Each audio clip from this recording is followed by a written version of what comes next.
Вот, друзья, даже в такую погоду сейчас надо собираться на работу, ехать на заявку. Будем сейчас прогревать этого моего помощника и едем на ремонт. Ну что, пробуем запускать.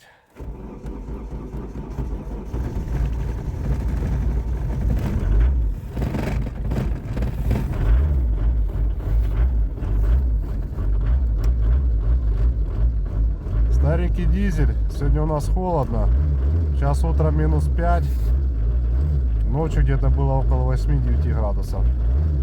Так что сегодня поедем работать.